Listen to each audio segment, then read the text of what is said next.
আল্লাহ তাআলা তোমাদের মনোভূত আরো অনেক নিয়ামত তোমাদেরকে দান করবেন। এর মধ্যে একটা হলো আল্লাহর পক্ষ থেকে তোমাদের কাছে সাহায্য আসবে, আসন্ন বিজয় আল্লাহ তোমাদেরকে দান করবেন।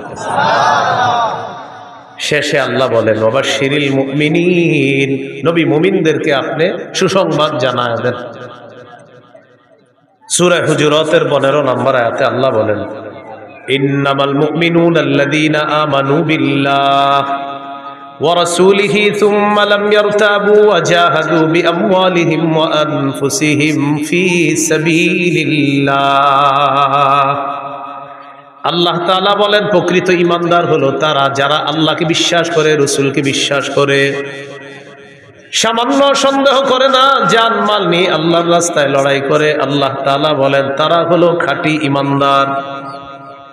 উলাইকা হুমুস সাদিকুন, আমি আল্লাহ পবিত্র কোরআনে তাদেরকে খাঁটি সত্যবাদী বলে ঘোষণা করলাম।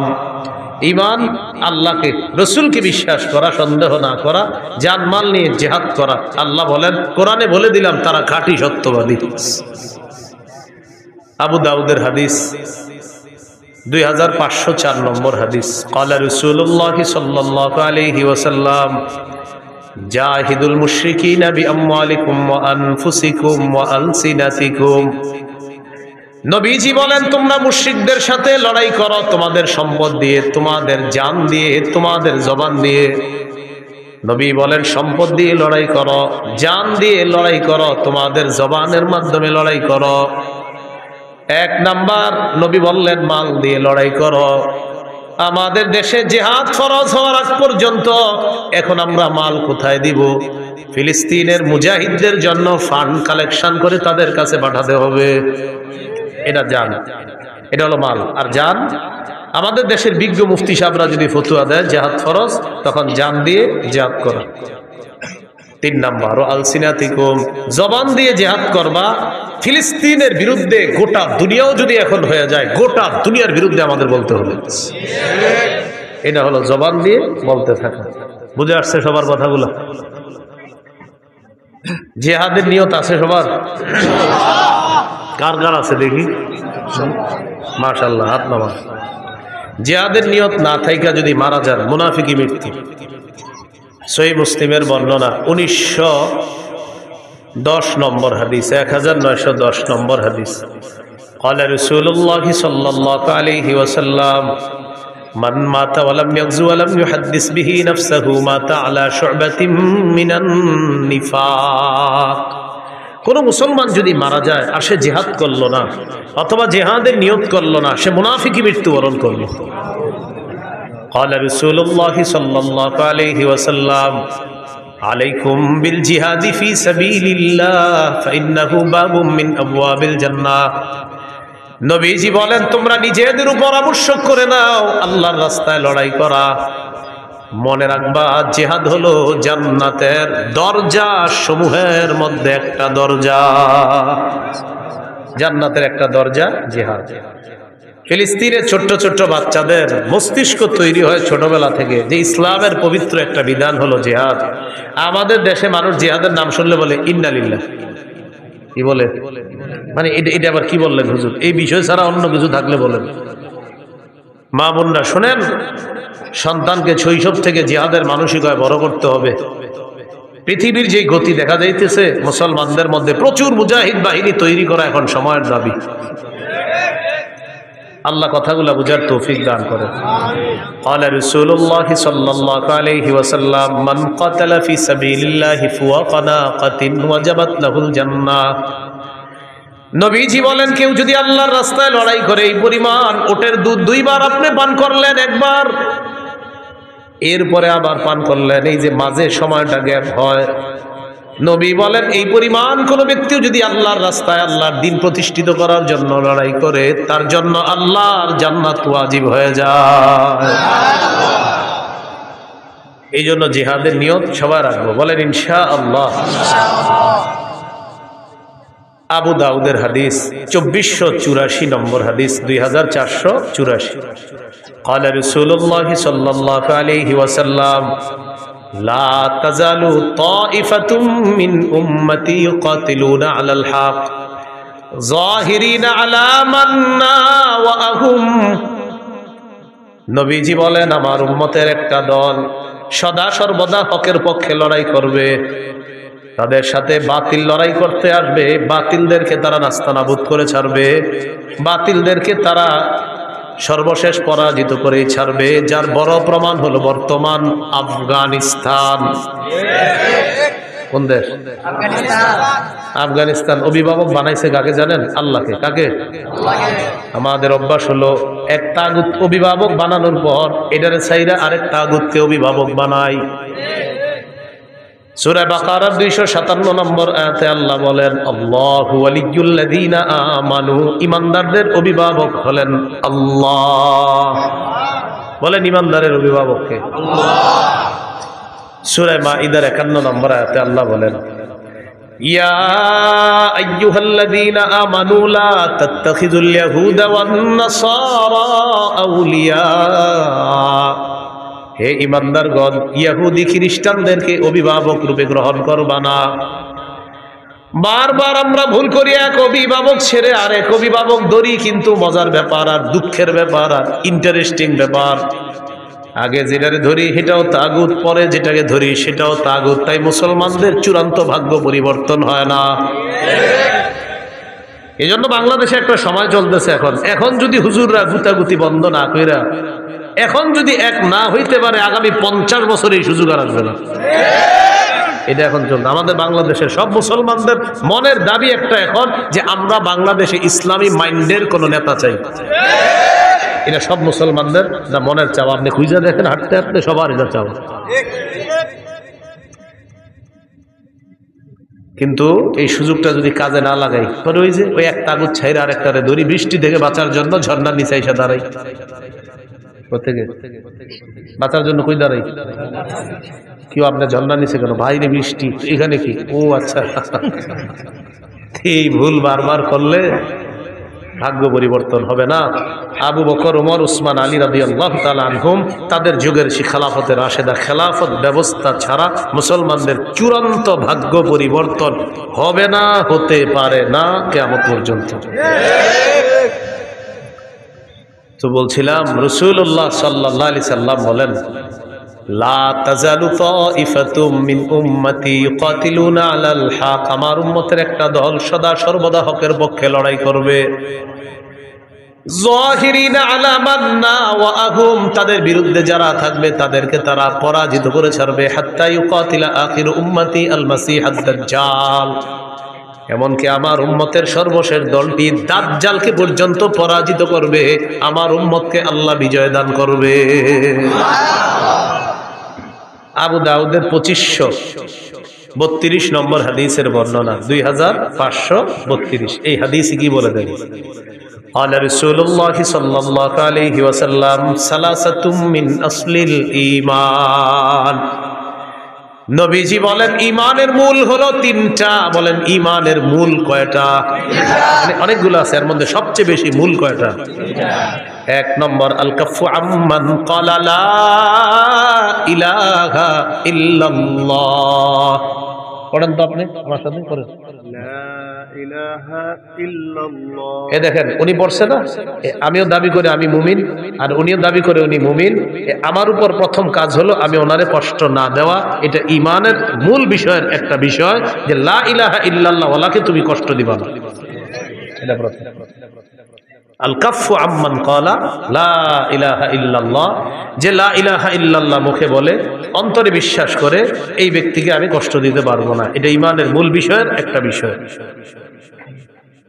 দ্বিতীয় বিষয়, ওয়ালা নুকাফিরুহু বিযামবিন, কোন মুমিনকে শুধু গুনাহের কারণে আমরা তাকে কাফের বলবো না।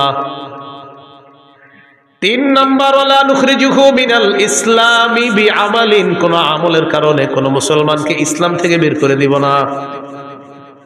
কোন আমলের কারণে ইসলাম থেকে তাকে আমরা বের করে দিব না।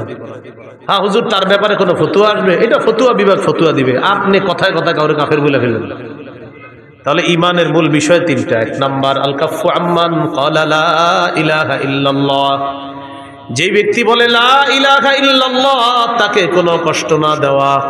2 নাম্বার ওয়ালা নুকাফিরুহু বিযামবিন, কোন মুমিনকে গুনাহের কারণে আমরা কাফের বলবো না। 3 নাম্বার ওয়ালা নুখরিজুহু মিনাল ইসলামি বিআমাল, কোন মুমিনের কোন আমল দেখাই তাকে আমরা ইসলাম থেকে বের করে দিব না। এরপর আল্লাহ নবী বলেন ওয়াল জিহাদু মাযিন মুনযু বাসানি আল্লাহু ইলা আইয়ু কাতিলা আখির উম্মতি আদ-দাজ্জাল। নবী বলেন আমি যেদিন থেকে আল্লাহ আমাকে নবুয়ত দান করছেন সেদিন থেকে জিহাদ জারি আছে, জিহাদ ফরজ আছে, কিয়ামত পর্যন্ত চলতে থাকবে। আমার উম্মতের শেষ দলটা দাজ্জালের সাথে লড়াই করা পর্যন্ত আমার এই জিহাদের যে বিধান আল্লাহ দিয়েছেন কিয়ামত পর্যন্ত এটা চলতেই থাকবে। তাহলে কিয়ামত পর্যন্ত জিহাদ চলতে থাকবে। এবার আমার সাথে বলেন কোন জালেমের জুলুম, কোন বিচারকের বিচার জিহাদকে বাতিল করতে পারবে না। নবীজি বলেন লা ইউতিলুহু জাওরু জাইরিন ওয়ালা আদলু আদিলিন, কোন জালেমের জুলুম আর কোন বিচারকের বিচার জিহাদকে বাতিল করতে পারবে না। কোন দেশের সুপ্রিম কোর্ট হাইকোর্ট যদি ফতোয়া দেয়, হাইকোর্ট যদি এই বিচার দেয়, এই রায় দেয়, হাইকোর্টের পক্ষ থেকে যদি এই বিচার আসে আর এই রায় আসে, পেপারে আসে যে দেশে জিহাদ করা যাবে না, জিহাদের বিধান বাতিল, নবীজি বলেন তোমরা বলে দিবা তুই বাতিল। কারণ বিচারকের বিচার তো জিহাদ বাতিল করতে পারে না। তো কেউ যদি বলে জিহাদ বাতিল, আপনি বলবেন প্রিয় ভাইয়া আপনি বাতিল, প্রিয় বিচারক আপনি বাতিল, বলবে এটা কোনো কথা? বলবে আমাদের নবী বলছে আপনি বাতিল। কারণ আপনার বিচার জিহাদ এটা বাতিল করতে পারবে না। নবীর আল্লাহ যেদিন থেকে নবী বানাইছে কিয়ামত পর্যন্ত জিহাদের বিধান চালু থাকবে। আপনার মতো বিচারকের বিচার আর কোন জালেমের জুলুম কিয়ামত পর্যন্ত পবিত্র জিহাদকে বাতিল করে নাই, করতে পারবে না। আপনি করলেও হবে না, আপনি বাতিল হবেন। এই হলো জিহাদের বিধান। আল্লাহ আমাদেরকে বুঝার তৌফিক দান করেন। তবে ওই বিষয়টা গুরুত্বপূর্ণ। আমরা জিহাদ করব কখন? এদেশের বিজ্ঞ মুফতিরা ফতোয়া দিবে যখন, বিজ্ঞ মুফতি সাহেবরা ফতোয়া দিতে হবে। আপনি সকালে গিয়ে আবার কিছু উড়ে দিয়ে না, বিজ্ঞ মুফতি সাহেবদের ফতোয়া লাগবে, তখন জিহাদ ফরজ হবে। আল্লাহ কথাগুলা বুঝার তৌফিক দান করেন। সহিহ বুখারীর বর্ণনা 3123 নম্বর হাদিস।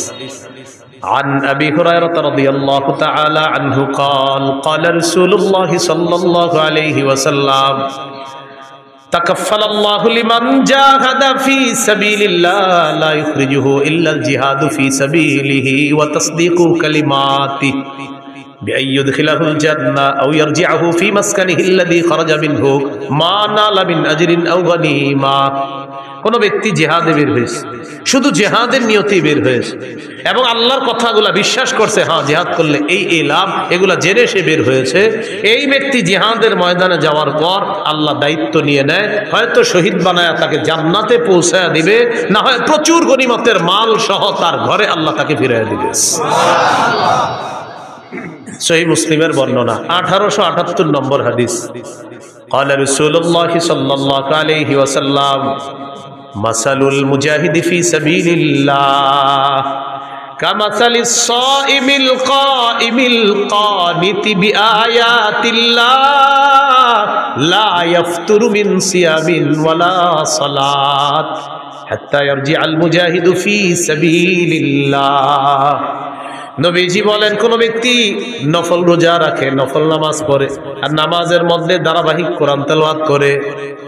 কোন ব্যক্তি নামাজের মধ্যে আছে, নফল নামাজের মধ্যে কোরআন তেলাওয়াত করতেছে আর লোকটা রোজা অবস্থায়, এক হলো সে রোজাদার, আরেক হলো সে নামাজের মধ্যে আছে, আরেক হলো সে আল্লাহর কোরআন তেলাওয়াত করতেছে। সবগুলাই গুরুত্বপূর্ণ। নবীজি বলেন এই ব্যক্তি কোন রকম ক্লান্তিহীন ভাবে এই ইবাদত করলে যে সওয়াব, নফল নামাজ ধারাবাহিক পরে রোজাও রাখে আর তেলাওয়াত করতেছে, কোনো ক্লান্ত নাই, এই লোকটা ক্লান্ত হয় না। এই ক্লান্তিহীন নামাজ রোজা, ক্লান্তিহীন তেলাওয়াত করে সেই ব্যক্তি যেই সওয়াব পাবে, আল্লাহর রাস্তায় যেই মুজাহিদ, এই মুজাহিদ জিহাদে যাওয়ার পর ফিরে আসার আগ পর্যন্ত এই পরিমাণ সওয়াব আল্লাহ তার আমল নামায় দিয়ে দেয়। চলতে থাকে আমল নামায়। এটা মুজাহিদ যদি আল্লাহর রাস্তায় যায়। আবু দাউদের বর্ণনা 1449 নম্বর হাদিস। এই হাদিসের বর্ণনাকারী সাহাবীর নাম আব্দুল্লাহ ইবনে হুবশিগিল খাসআমি রাদিয়াল্লাহু তাআলা। তিনি বলেন আন্না রাসূলুল্লাহি সাল্লাল্লাহু আলাইহি ওয়াসাল্লাম সুইলা আইয়ুল আমালি আফযালু ইয়া রাসূলুল্লাহ। নবীজিকে জিজ্ঞাসা করা হলো, হুজুর কোন আমল সবচেয়ে শ্রেষ্ঠ? নবীজি বললেন তুলুল কিয়াম, লম্বা সময় নামাজে দাঁড়ায় থাকা, এটা শ্রেষ্ঠ আমল। শীতকালে লম্বা সময় একটু নামাজ পড়েন, তাহাজ্জুদ করেন, লম্বা সময় একটু দাঁড়ায় থাকেন শীতকালে, বলেন ইনশাআল্লাহ। 4 রাকাত সুন্নত একদম 3.5 মিনিটের বেশি লাগাবেন না। কি বলেন? 4 রাকাত 4 রাকাত, প্রথম 2 রাকাত মনে করেন ঠিক মতো পড়ছে, পরে ইমাম সাহেব জামাতে দাঁড়াইবো, পরের 2 রাকাত পুরাই বুলেট শুরু হয়ে গেছে। কি ঘটনা কি? মুয়াজ্জিন সাহেব ইকামত দিছে, হের কথা হলো আমি এই 2 রাকাত যেমনিও শেষ করে ধরমই হুজুর। পরে এই দেখবেন পাশে যারা আছেন তখন দেখবেন প্রথম 2 রাকাত ঠিক ছিল, পরে ওই তৃতীয় রাকাতে মানে আমি বুঝাই, সুবহানা রাব্বিয়াল আযীম, এই বাক্যে সিন কয়বার? একবার। সুবহানা রাব্বিয়াল আযীম, সিন কয়বার হুজুর? একবার। সুবহানা রাব্বিয়াল আযীম, সিন কয়বার? একবার। এবার দেখেন, এর মানে উনি 3 বার সুবহানা রাব্বিয়াল আযীম বলেন, যেহেতু সু সু সু আর সিন তো একবার বাক্যে, এর মানে সু সু সু মানে 3 বার সুবহানা রাব্বিয়াল আযীম কমপ্লিট।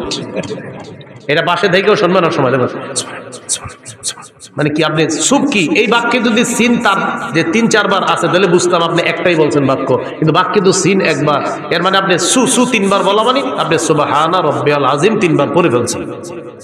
এরকম পাশে দেখবেন আল্লাহু আকবার, আল্লাহর সাথে তামাশা করেন, ফাজলামি করেন।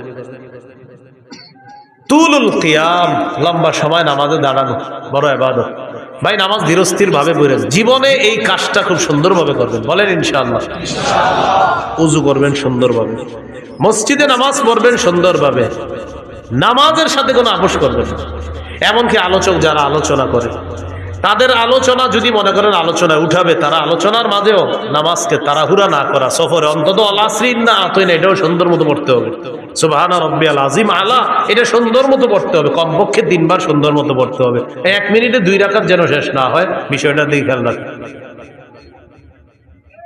তো রাসূলুল্লাহ সাল্লাল্লাহু আলাইহি সাল্লাম বললেন তুলুল কিয়াম, সবচাইতে শ্রেষ্ঠ আমল আল্লাহর কাছে লম্বা সময় নামাজের মধ্যে দাঁড়িয়ে থাকা।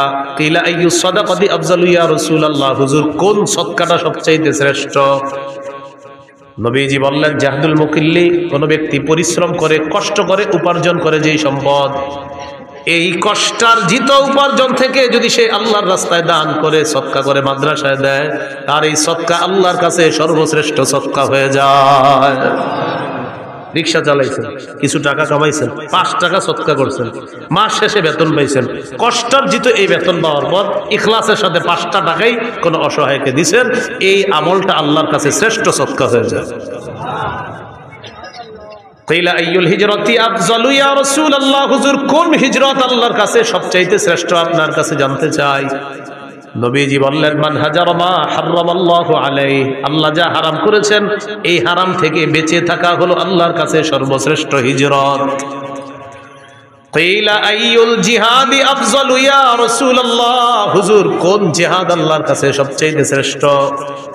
নবীজি বললেন মান জাহাদাল মুশরিকিনা বিমালিহি ওয়া জানমাল নিয়ে লড়াই করে, এই জিহাদ আল্লাহর কাছে সর্বশ্রেষ্ঠ জিহাদ হয়ে যায়। এবার আল্লাহ নবীকে প্রশ্ন করলেন ফাইয়ুল কতলি আশরাফু ইয়া রাসূলুল্লাহ, জিহাদের ময়দানে যারা শহীদ হয়ে যায় কোন শহীদটা সবচাইতে শ্রেষ্ঠ? নবীজি বললেন মান উহরিকা দামুহু ওয়া উতিরা জাওয়াদুহু, যেই ব্যক্তি বাহন নিয়ে জিহাদের ময়দানে আসে তাকে যদি শহীদ করা হয়, তার বাহনটাও যদি শহীদ করে দেওয়া হয়, এই শহীদ হলো আল্লাহর কাছে সর্বশ্রেষ্ঠ শহীদ। এটা হলো সবচেয়ে মর্যাদাপূর্ণ হত্যা, তাকেও হত্যা করা হয়েছে আর তার বাহনটাকেও হত্যা করা হয়েছে, এটা আল্লাহর কাছে সর্বশ্রেষ্ঠ শহীদ হিসাবে পরিগণিত হয়। এই হলো আপনার জিহাদের ময়দানে জিহাদের ফজিলত। তিরমিজির বর্ণনা 1655 নম্বর হাদিস, 1655 নম্বর হাদিস।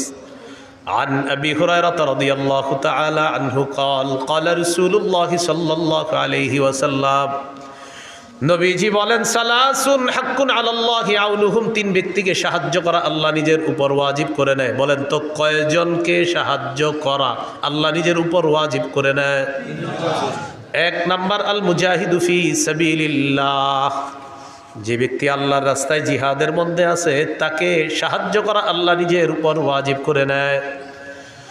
দুই নম্বর আল মুকাতাবুল্লাযী ইউরিদুল আদা, চুক্তিকৃত গোলাম, মালিকের সাথে চুক্তি হয়েছে এই পরিমাণ টাকা দিলে মালিক তাকে আজাদ করে দিবে, আল্লাহ তাআলা এই গোলামকে সাহায্য করা নিজের উপর ওয়াজিব করে নেয়।